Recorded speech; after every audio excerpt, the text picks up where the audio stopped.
Assalamualaikum warahmatullahi wabarakatuh. Teman-teman, kita bertemu kembali di motivasi pagi ini. Taib.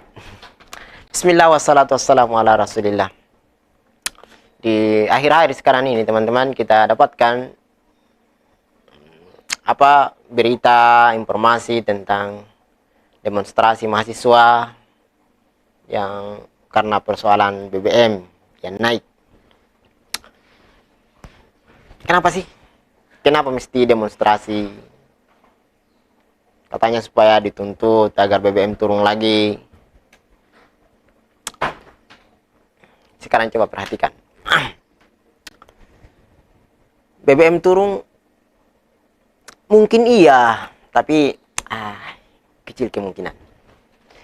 Yang kedua, kalau kita berakidah seorang muslim itu masalah BBM naik, masalah ekonomi naik, masalah harga-harga naik. Kalau seorang muslim itu tidak berpengaruh.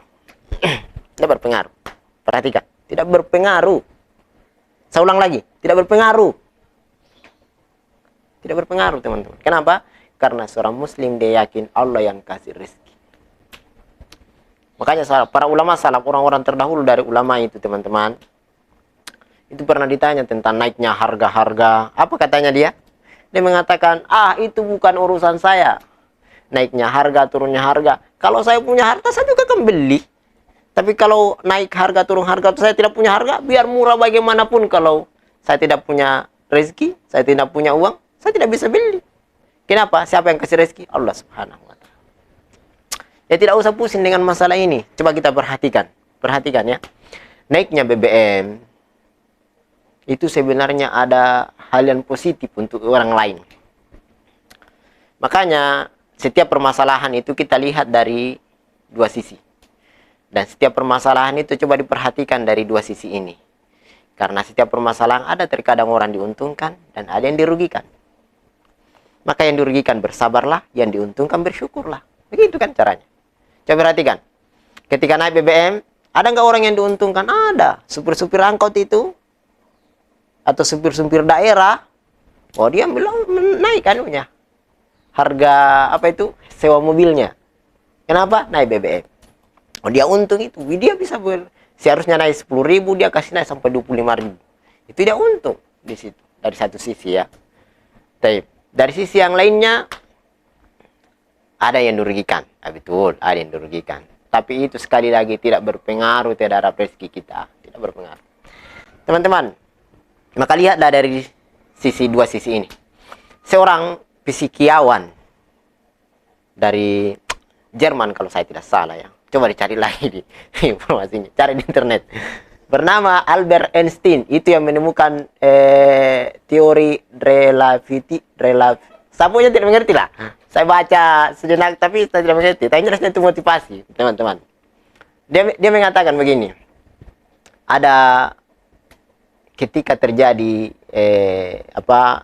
ledakan atau mungkin longsor atau ledakan gunung berapi dan seterusnya, itu ada dua hal, bisa dari sisi positifnya dan dari sisi negatifnya, atau dari sisi diuntungkan dan sisi dirugikan. Coba perhatikan teman-teman, yang diuntungkan itu adalah ketika telah terjadi ledakan gunung berapi dan seterusnya, itu tanah menjadi subur, maka menanam di atasnya menjadi luar biasa. Kemudian yang kedua yang diuntungkan adalah kalau setelah terjadi ledakan bisa mungkin di situ keluar minyak dan seterusnya yang bisa diolah.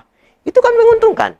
Di sisi lain betul ada yang dirugikan, betul ada yang dirugikan, ada orang mungkin yang meninggal dan seterusnya. Tapi ya begitulah kehidupan. Jadi lihatlah dari dua sisi. Kemudian terkait dengan demonstrasi ini teman-teman, saya ingatkan ya. Dan ini dari pribadi saya teman-teman. Coba perhatikan kalau seandainya kita demonstrasi di jalanan, kita berkumpul di sana, orang tutup jalan, tahu nggak betapa banyak orang yang dirugikan?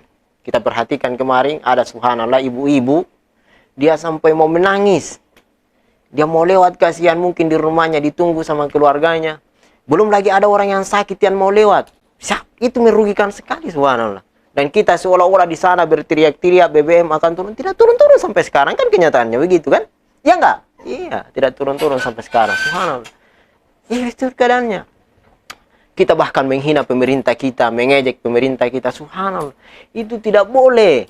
Mana yang lebih baik? Coba bayangkan. Kalau kita doakan atau kita ejek. Doakan. Kalau kita doakan, semoga Allah memberikan hidayah dan petunjuk. Kita doakan kebaikan. Daripada kita mengejek, kita akan berdosa dari apa yang kita ucapkan. Pikir-pikir gitu. Itu namanya intelektual. Pikir. Begitu kan mestinya. Betul, kita dengar negara demokrasi. Silahkan Anda menyampaikan inspirasi. Tapi dengan cara yang baik. Nabi SAW, kalau kita muslim ya, muslimin ya. Nabi SAW mengatakan kalau kalian melihat ada yang kalian tidak suka dari pemerintah kalian, maka pegang tangannya, pergi di tempat yang sunyi, berikan nasihat. Kalau diterima, maka itu yang kita inginkan. Kalau tidak, maka yang penting kita sudah sampaikan. Pusingku kuliah ini mahasiswa. Tapi sudahlah, karena saya juga pernah jadi mahasiswa. Baiklah teman-teman. Maka itu kita ingatkan. Coba perhatikan ya, betapa banyak yang kita rugikan karena kita melakukan demonstrasi. Berpikirlah, orang mau lewat, ada mungkin orang sakit, mungkin ada orang mau melahirkan, ada orang yang kecelakaan mau dibawa ke rumah sakit. Perhatikan itu, ada orang yang buru-buru, ada mungkin yang harus dia selesaikan, terkendala gara-gara kita. Bayangkan itu. Bayangkan itu teman-teman. Itu mungkin. Semoga menjadi inspirasi untuk semuanya. Assalamualaikum warahmatullahi wabarakatuh.